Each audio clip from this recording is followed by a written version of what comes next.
The Colosseum should have been destroyed by now. But why is it still standing? The Colosseum is a symbol of Rome that seems eternal and unshakable.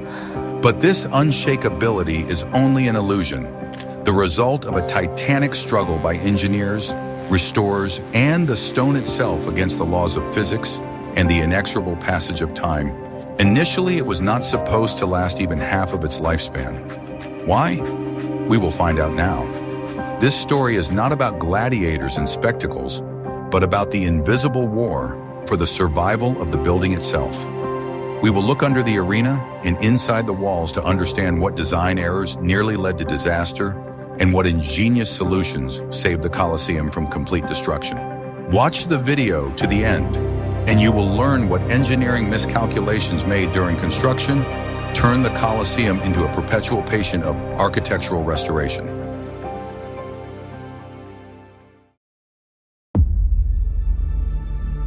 Few people realize that the world's greatest amphitheater was built on the site of an artificial lake.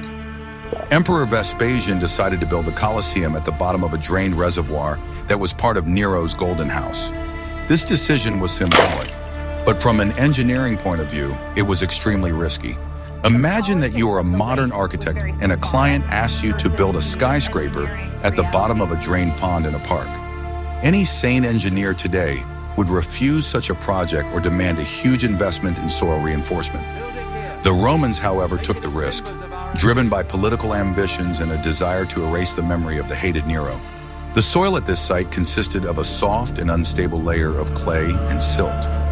Building a stone structure weighing more than 500,000 tons on such ground was sheer madness. Any modern engineer would consider such a project impossible without deep piles and modern technology. Imagine a swampy area where every step you take sinks 0.5 meter into soft mud. It was on this kind of ground that Roman engineers planned to build a structure heavier than a modern skyscraper. To put it in perspective, it's like building the Eiffel Tower on quicksand, an idea that would seem absurd today. The Romans took an unprecedented step to stabilize the foundation. They dug a huge pit more than 6 meters deep. This pit was then filled with layers of rubble, broken stone, and Roman concrete. Imagine the scale of this earthwork, digging a pit the size of several football fields to the depth of a 2-story house, using only shovels and the muscle power of thousands of slaves. Modern excavators could have completed this task in weeks, but it took the Romans months of grueling labor. Every cubic meter of earth was carried out by hand. Every stone was laid by human hands. The result was a giant concrete ring 13 meters thick, which served as the foundation for the entire structure. This cushion was supposed to evenly distribute the enormous load on the weak soil, but even it could not completely solve the problem. A thickness of 13 meters is the height of a 4-story building, but lying horizontally underground. If you have ever seen the thickness of the foundation under a typical private house, multiply that figure by 10. The Romans created a giant foundation comparable in volume to an entire city block. The problem was the uneven density of the soil under the foundation. On the south side, the soil was significantly weaker than on the north side.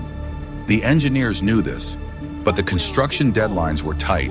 Before any major construction project, modern geologists spend months researching the soil, drilling dozens of boreholes and knowing exactly what is under every square meter.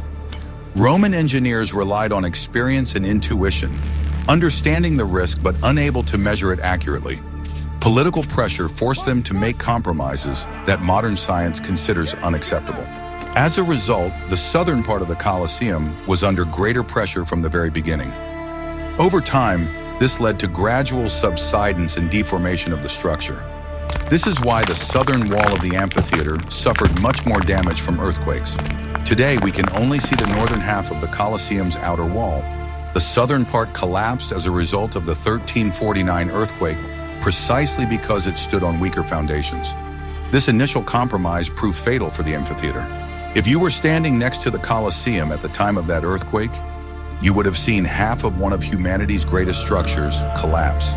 Thousands of tons of stone collapsed in a matter of minutes, destroying what had taken years to build. This was a direct consequence of a decision made 1,500 years ago to build where it should not have been built. Engineers tried to compensate for the weakness of the soil by using lighter materials on the upper tiers. Instead of heavy travertine, they used light tuff and brick, but this only delayed the inevitable. The Colosseum stands at a slight angle, which is imperceptible to the naked eye. This is the result of 1,000 years of soil subsidence. The building is slowly sinking into the ground, which was not originally intended for it. Building on a swamp was a political decision that jeopardized the very existence of the amphitheater. This is the first and main engineering compromise that made the Colosseum vulnerable. Do you think modern engineers would dare to build such a structure on such weak ground? Share your opinion in the comments.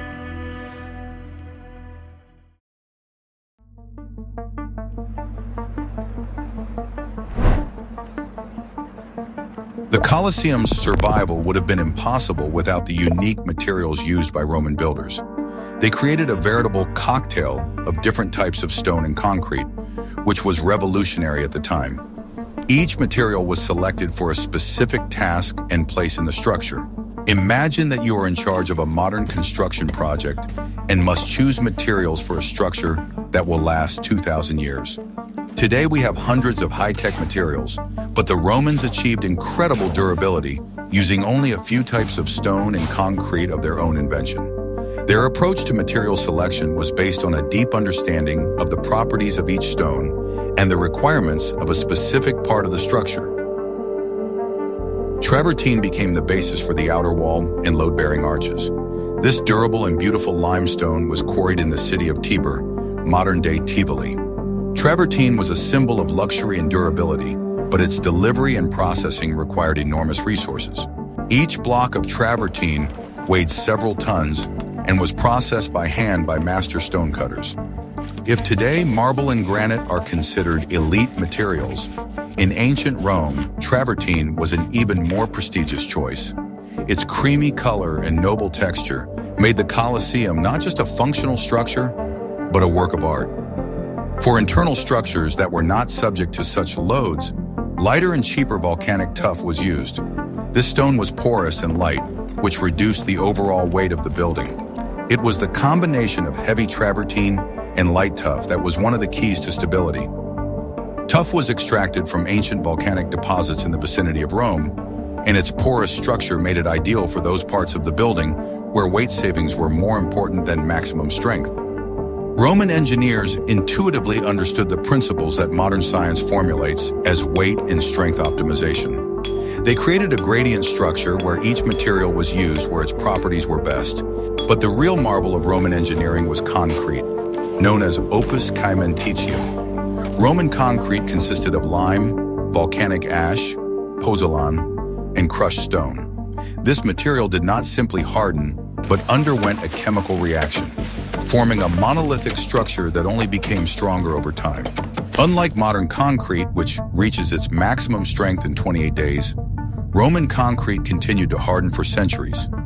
The secret lay in the volcanic ash, which underwent complex chemical reactions with the lime, creating crystal structures of incredible strength.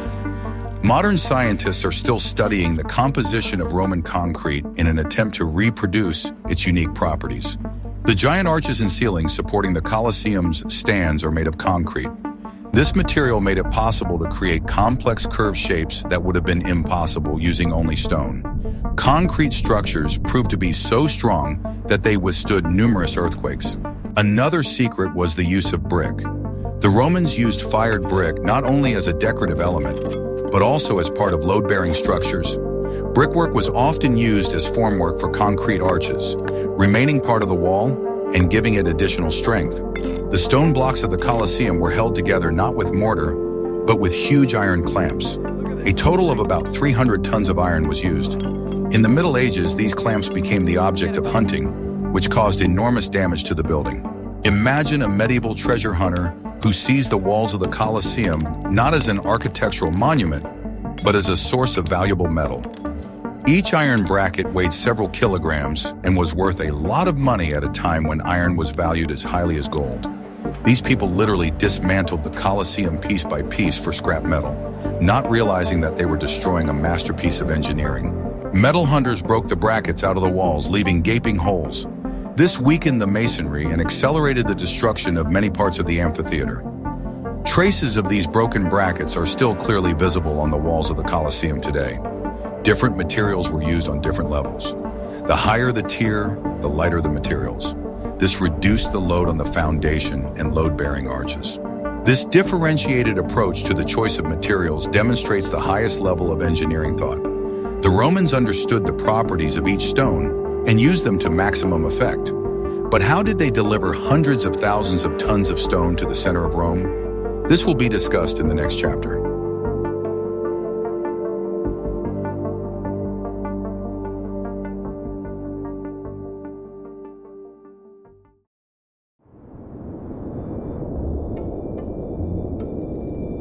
The construction of the Colosseum was not only an architectural marvel, but also a logistical one. Moving hundreds of thousands of tons of building materials to the center of a densely populated city required flawless organization. The slightest glitch in this system could have halted construction for months.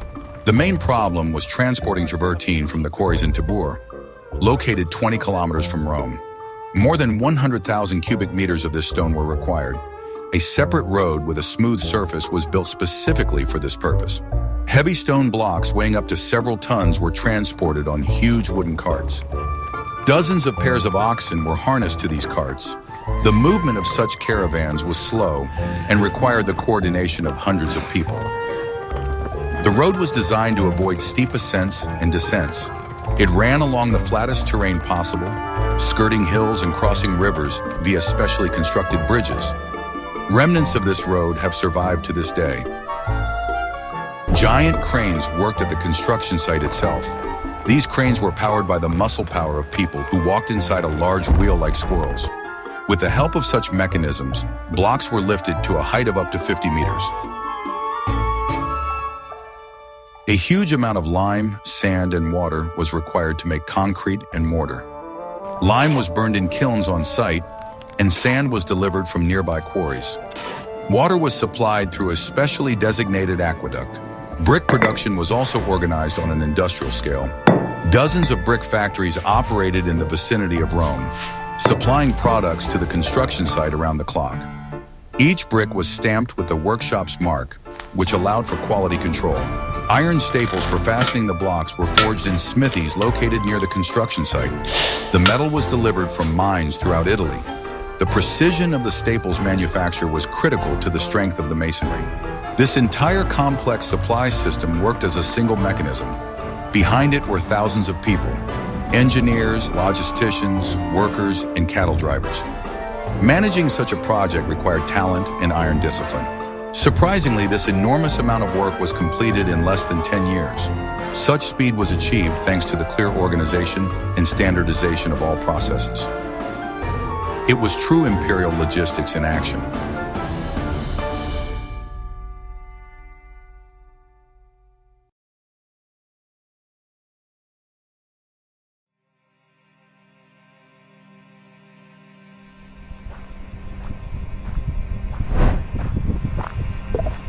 The Colosseum's design is based on one of the greatest inventions of Roman architecture, the arch. It was the repeated use of this element that made it possible to create such a huge, yet elegant structure. The arch became the key to distributing weight and creating interior space. The outer wall of the Colosseum consists of 3 tiers of arches. There are 240 of them in total, 80 on each level. This repetitive structure not only looks aesthetically pleasing, but also performs a vital engineering function. Each arch redirects the vertical load from the upper floors to the powerful support pillars. This allows for the creation of large spans without the use of solid walls. As a result, the structure is strong, but not too massive. The arches on the lower floors served as entrances for spectators.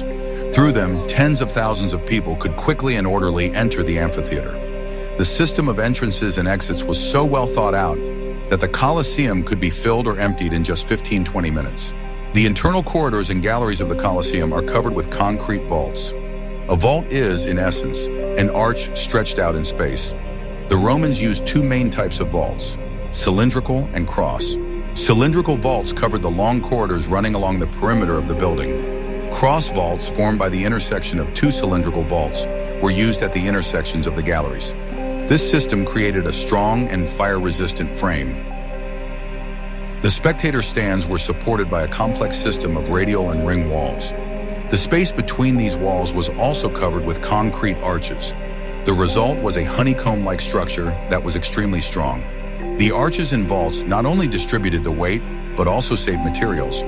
Instead of building solid stone walls, the Romans created an open work frame. This significantly reduced the overall weight of the building and the load on the problematic foundation. There are no arches on the upper, fourth tier. It is a solid wall decorated with pilasters. This was done to create a solid support for the giant awning that was stretched over the arena. The genius of Roman engineers lay in the fact that they took a simple element, the arch, and perfected its use. They created a modular system that could be replicated on a huge scale. In the next chapter, we will learn how this system helped to control huge crowds of people.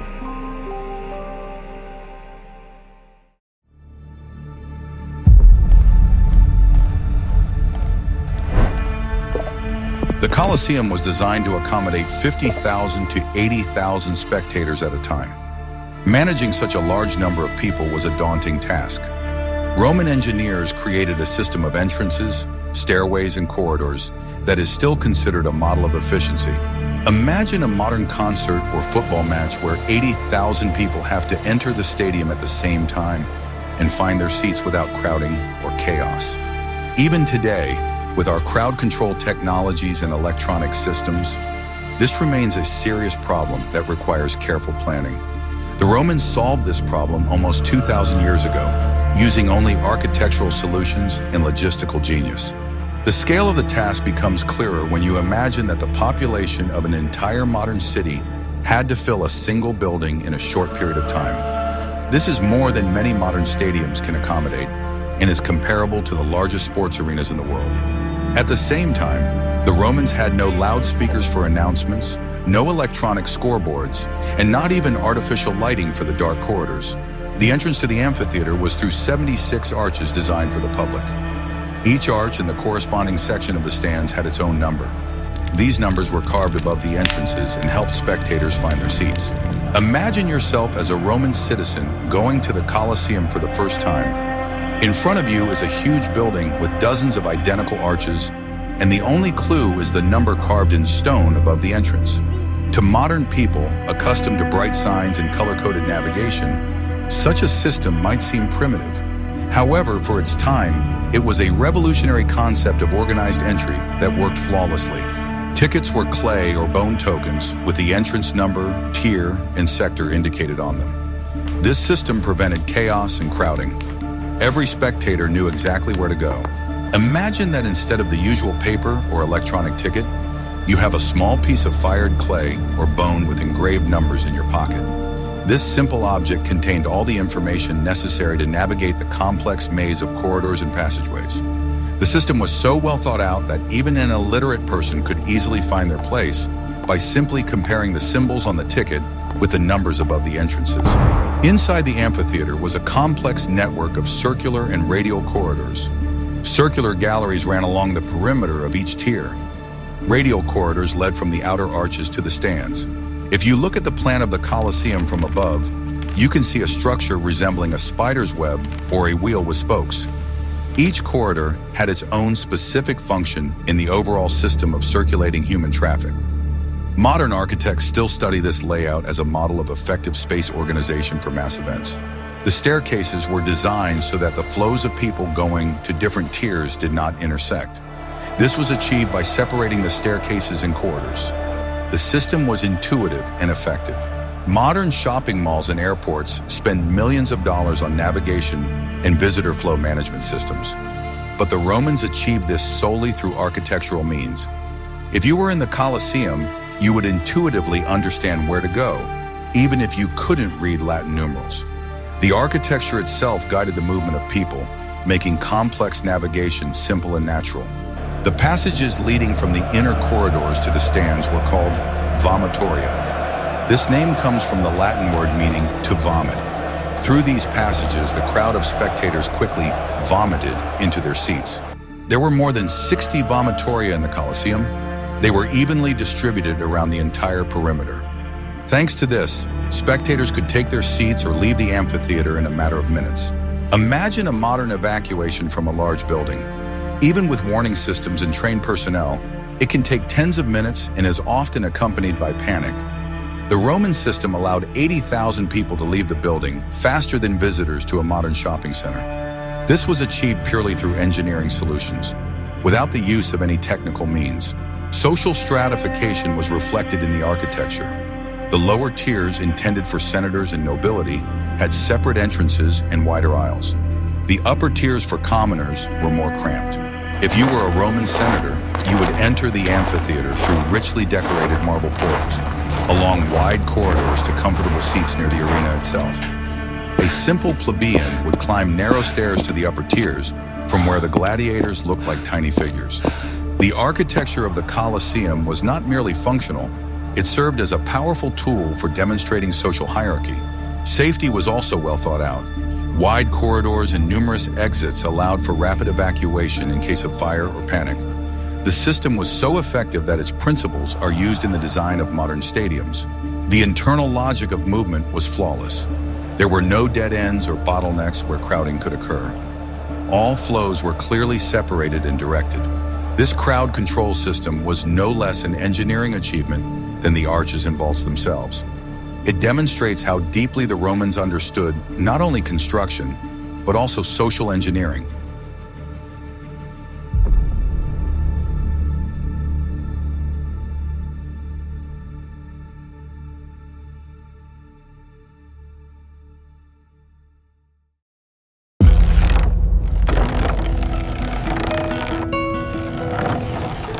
One of the most amazing engineering marvels of the Colosseum was the Velarium, a giant fabric awning that was stretched over the arena to protect spectators from the sun. This structure was so complex that its exact mechanism is still a subject of debate among historians. Imagine the task of creating a retractable roof for a modern stadium, but without electricity, steel cables, or cranes. The Velarium was a system of ropes, blocks, and huge pieces of fabric, most likely linen or sailcloth. It covered about 2/3 of the amphitheater, leaving the central part of the arena open. The total area of the awning was several thousand square meters, comparable to the size of several football fields suspended in the air. If you were in the Colosseum on a hot Roman day, you would feel how the deployment of the Velarium instantly changed the atmosphere in the amphitheater. The scorching Mediterranean sun, capable of giving spectators heat stroke, was suddenly replaced by cool shade. Modern stadiums spend millions on air conditioning systems, but the Romans solved the problem of spectator comfort with an ingenious mechanical system. Controlling such a huge and heavy structure required incredible strength and coordination. A special team of several hundred experienced sailors was employed for this purpose. They served in the imperial fleet and were masters of working with sails and rigging. Imagine the spectacle. Hundreds of tan sailors in uniform working in sync with ropes right above the heads of the spectators. These men were used to handling sails in stormy seas, and for them, the Velarium was just a very large sail fixed above the land. Their experience of battling the elements on ships proved invaluable for controlling the air above the amphitheater. The entire system was supported by 240 tall wooden masts installed on the upper tier of the Colosseum. These masts were inserted into special sockets in the cornice and attached to stone brackets. Traces of these fastenings are still visible on the walls of the amphitheater. A complex network of ropes stretched from the mast to the center of the arena, forming a giant spider web. The tent fabric was moved along these ropes with the help of blocks and winches. The entire system was designed so that it could be deployed or retracted in a matter of hours.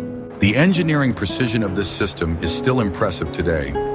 Each rope had to have a precisely calculated tension, and each block was placed in the optimal position. Modern engineers use computer modeling for such calculations, but the Romans relied solely on experience, intuition, and mathematical knowledge. The slightest error in the calculations could have caused the entire structure to collapse on the heads of the spectators. In the center of the structure was a large ring-shaped opening, which not only provided ventilation, but also served as a kind of keystone for the entire rope system. The tension of the ropes was precisely calculated so that the awning would not sag and could withstand gusts of wind. The tensioning and folding of the Velarium was a spectacle in itself. Hundreds of sailors working in sync under the commands of officers controlled this gigantic structure. Their coordinated actions aroused admiration among the spectators. The Velarium was not only functional, but also aesthetic. The fabric was probably dyed in different colors, creating a bizarre play of light and shadow in the stands. Sometimes the awning was impregnated with aromatic substances to freshen the air. This structure was extremely vulnerable to strong winds. The Velarium was not used in unfavorable weather. Several times hurricane-force winds tore off and damaged the awning, requiring complex and costly repairs. The Velarium is a striking example of the complex engineering solutions the Romans were capable of. They created a movable roof for the largest building in the world using only wood, ropes, and muscle power. In the next chapter, we will talk about how engineers coped with another element, water.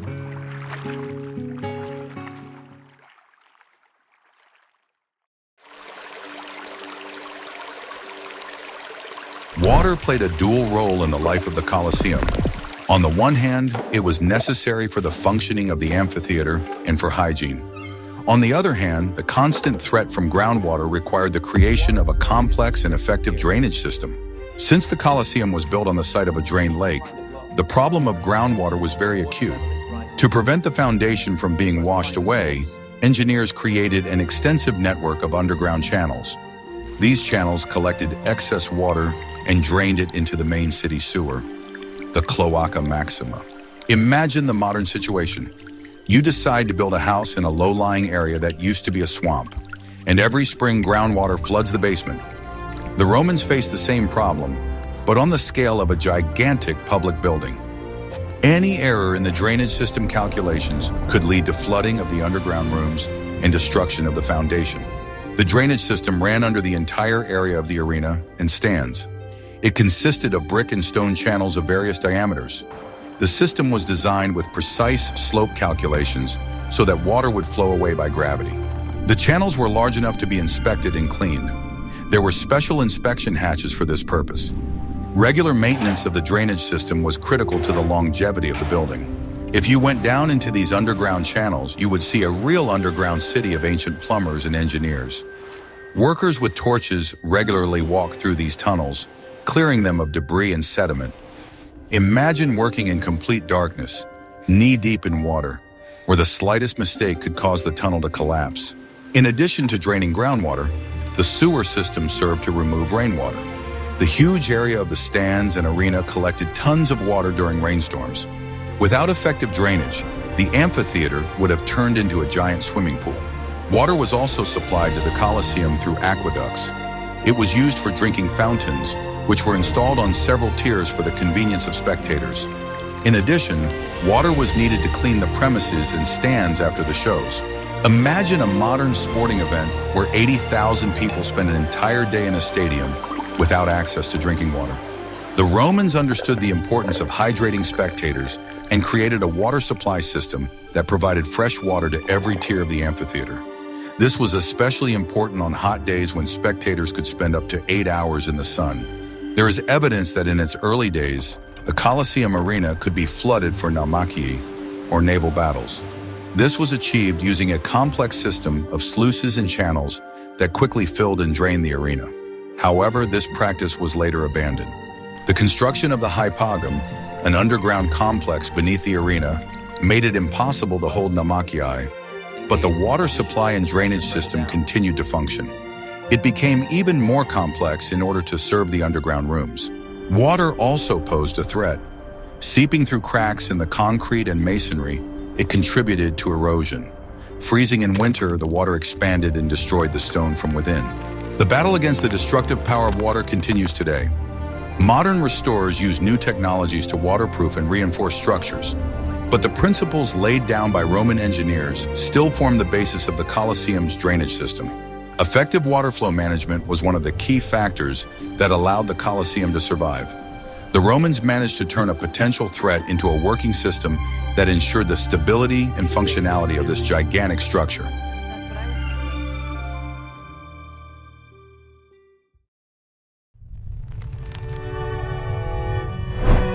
Despite the ingenuity of the engineers, the Colosseum proved vulnerable to the most formidable force of nature: earthquakes.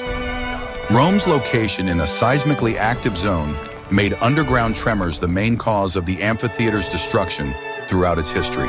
The first serious earthquake recorded in historical sources occurred in the 5th century. It damaged the upper tiers and part of the stands. An era of constant repairs and restorations began. The structure of arches and vaults, although strong, had its weaknesses. With strong horizontal vibrations, the arches could lose their stability. Stone blocks that were not cemented together began to shift. The outer wall, built of heavy travertine, proved to be particularly vulnerable. Its enormous mass created great inertia during an earthquake. The lighter internal structures, made of tuff and concrete, suffered less damage. The most destructive blow was dealt by nature in 1349. A powerful earthquake with its epicenter in the Apennine Mountains caused catastrophic destruction throughout central Italy. For the Colosseum, that day was fatal. It was then that the outer wall on the south side completely collapsed. This was the side that stood on weaker ground. The combination of an unsuitable foundation and seismic vibrations proved fatal. The amphitheater turned into a giant quarry. The collapsed travertine blocks became free building material for the Roman nobility. Many Renaissance palaces and churches were built from the stone of the Colosseum. Subsequent earthquakes in the 18th and 19th centuries continued to destroy what remained of the amphitheater. Each new tremor led to the collapse of arches and vaults. The building slowly died. The scars from these earthquakes are visible everywhere. Huge cracks in the walls, collapsed arches, leaning columns. All these are traces of the wrath of the earth. The Colosseum is a vivid illustration of the impact of seismic activity on ancient structures. Interestingly, Roman concrete proved to be surprisingly durable. Concrete arches often remained intact where stone masonry had crumbled. The plasticity of concrete turned out to be its main advantage. Dealing with the aftermath of earthquakes has been a major challenge for restorers throughout the ages. They tried to reinforce weakened structures, prop up falling walls, and prevent further collapses.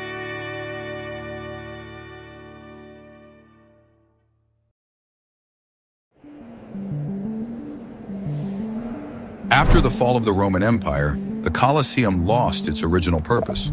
It began a new life, turning into a fortress, a residential complex, and then a giant source of building materials. It was human activity that caused it no less damage than earthquakes. In the Middle Ages, noble Roman families used the amphitheater as a fortress in their internecine wars. They laid arches, built towers, and turned the ancient ruins into an impregnable castle. These alterations caused serious damage to the original structure. Later, ordinary people began to settle inside the Colosseum. Workshops, shops, and even residential buildings appeared in the arches of the lower tiers. The amphitheater turned into a kind of medieval micro-district with its own life. But the greatest damage began when the Colosseum was seen as a source of freestone. After the earthquake of 1349, when the south wall collapsed, the popes allowed the rubble to be used for the construction of new buildings. This marked the beginning of systematic looting. The stone from the Colosseum was used to build St. Peter's Basilica, the Palazzo Venezia, the Palazzo Farnese, and many other famous buildings in Rome. The amphitheater became a donor for the new city. It was not only the fallen blocks that were extracted. Workers deliberately dismantled the surviving parts, chipped away the marble cladding, and broke off decorative elements. The removal of the iron staples that held the blocks together caused enormous damage. This process continued for several centuries. The Colosseum was methodically dismantled piece by piece. If it had not been for the intervention of Pope Benedict XIV in the mid-18th century, perhaps not a single stone would have remained of the amphitheater. It was Benedict XIV who consecrated the Colosseum in memory of Christian martyrs and prohibited its further use as a quarry. This act saved the building from complete destruction. A new era in its history began, the era of preservation. Even after the ban, local residents continued to use the ruins for their own needs. They grazed cattle inside and planted vegetable gardens. The arena, once the center of entertainment, was covered with a thick layer of earth and overgrown with wild plants. The transformation of the Colosseum into a quarry is a sad but important part of its history. It shows how people's attitudes toward ancient heritage changed from admiration and reverence to pragmatic use as building materials. This period of looting left deep wounds on the giant's body. Many parts of the structure were weakened, making them even more vulnerable to earthquakes and the passage of time.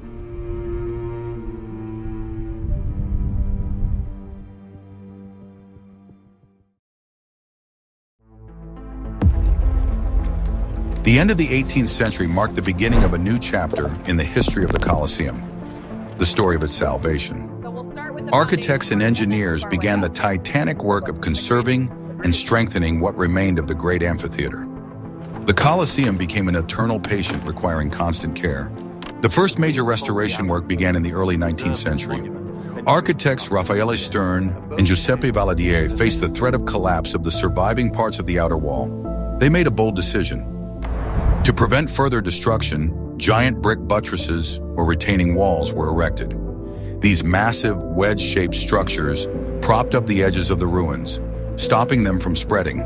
They are clearly visible on the east and west sides of the amphitheater. These brick patches became a symbol of a new era in the attitude toward the monument. Instead of dismantling or rebuilding, people began to preserve. Architects deliberately used brick to make the new structures different from the original travertine. Throughout the 19th and 20th centuries, work was constantly underway to reinforce the arches and vaults. Engineers used metal ties to reinforce cracked walls, filled voids with cement, and restored collapsed sections of masonry. One of the most ambitious projects was the excavation of the arena and hypogeum. Over the centuries, the underground complex had been completely buried under earth and debris. Archaeologists and engineers removed the soil layer by layer, revealing a complex system of tunnels and rooms beneath the arena. The excavated hypogeum required immediate conservation. The ancient walls, now exposed to the open air, began to deteriorate rapidly. A drainage system was created to remove rainwater, and all load-bearing structures were reinforced. At the end of the 20th and beginning of the 21st centuries, a new wave of restoration began, involving the cleaning of the facade.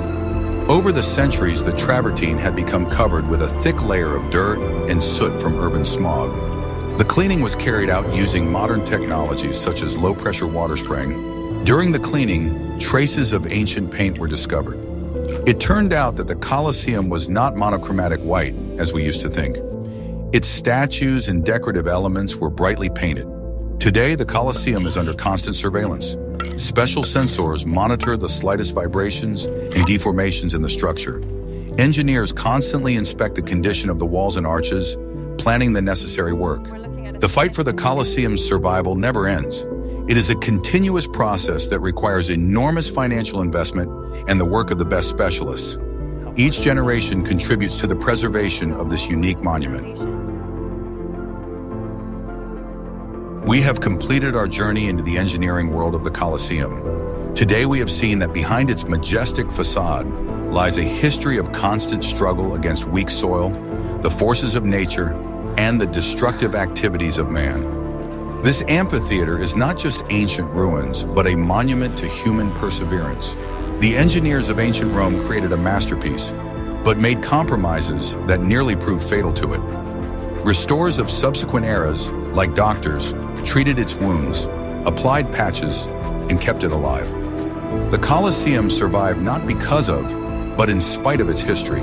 Today, it stands not as a frozen monolith, but as a living organism that is constantly changing and requires care. Its scars and patches tell a story no less fascinating than the legends of its former glory. Which of the engineering compromises or maintenance miracles of the Colosseum did you find most surprising? What do you think the future holds for this monument? Share your thoughts in the comments, and don't forget to subscribe to the channel to learn more about the secrets of the greatest structures in history.